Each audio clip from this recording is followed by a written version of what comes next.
Ever found yourself wondering if there's more to America's success story than meets the eye? Well, the illustrious families who apparently own America. Curious if they have matching monogrammed robes. But hey, who needs facts when you have wild speculation, right? So grab your tinfoil hats and get ready to unravel the mysteries of who really controls America, or maybe just enjoy this entertaining tale of fantasy.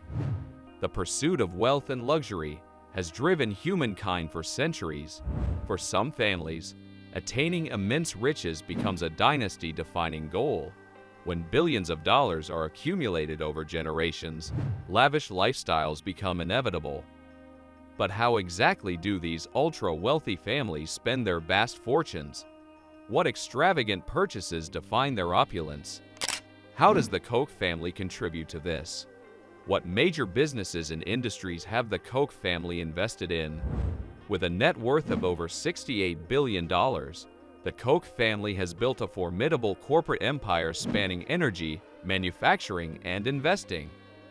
Koch Industries, America's largest private company, deals in oil refining, chemicals, fertilizers, finance, and commodity trading. This immensely profitable conglomerate has made the Kochs one of the wealthiest and most influential families in the U.S. How much have the Koch brothers spent supporting political causes and campaigns?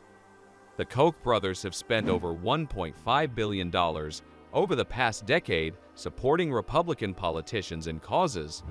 Their extreme libertarian views against government regulation, especially climate legislation, motivate this political spending.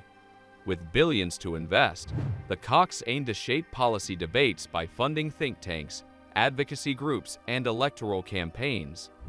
Their political activism demonstrates an attempt to wield power commensurate with their elite status. Let's now look at the Ambani family. What industries primarily generated the Ambani family's $85 billion fortune? The Ambanis built their vast business empire in India across petrochemicals, telecoms, retail, and new energy. Reliance Industries, one of India's largest conglomerates founded by Dhirubhai Ambani, deals in petrochemicals and owns India's biggest mobile carrier Jio. Dhirubhai's sons Mukesh and Anil expanded into retail, infrastructure, and clean energy. Reliance generates billions in profits annually, making the Ambanis India's richest family by far. In what ways does the Ambani family's $2 billion house showcase their lavish lifestyle?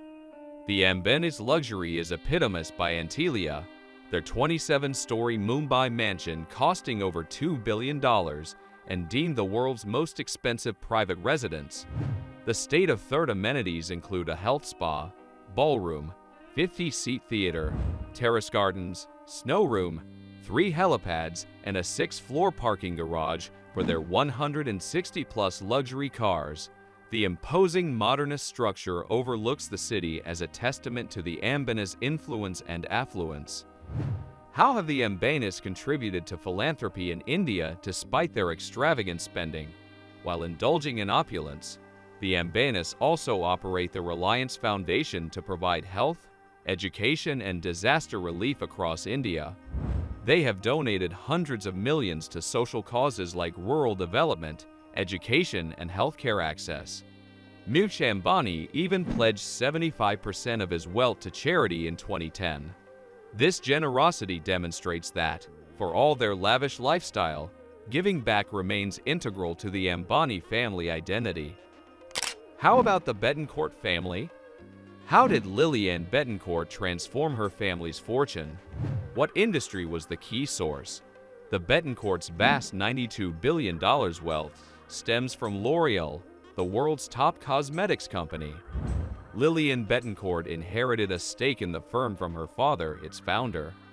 She led L'Oreal's global expansion from the 1950s onwards, pioneering product innovations and marketing. By the 1990s, the company's sales had multiplied dozens of times over. Lillian became one of the richest women ever through this cosmetics empire. How does the Bettencourt family balance opulence with modesty in their lifestyle? Despite their immense fortune, the Betancourt family maintains a surprisingly modest public profile. Lillian gave few interviews over her life, and photos of her lavish homes are scarce. Her daughter and heiress Françoise is known to lead an understated lifestyle too. For all their wealth, they have avoided flaunting it conspicuously. The family prefers to indulge in refinements like art, culture, and philanthropy without attracting attention. This restraint is quite unique for a family of their stature. Curious to know about the Slim family? How did Carlos Slim strategically build his business empire and amass such wealth? Mexican tycoon Carlos Slim leveraged privatizations in the 1990s to acquire national telecom company Telmex and expand it into mobile giant América Móvil, creating his core fortune. He diversified into mining, retail, infrastructure, and finance, applying his capital allocation skills to make these holdings prosper. Slim's net worth peaked at $77 billion in 2007, making him the world's richest person. His strategic acumen and investment discipline built his empire. What evidence suggests Carlos Slim maintains a relatively modest lifestyle despite his wealth? Remarkably, Slim doesn't live a stereotypically lavish lifestyle commensurate with his riches.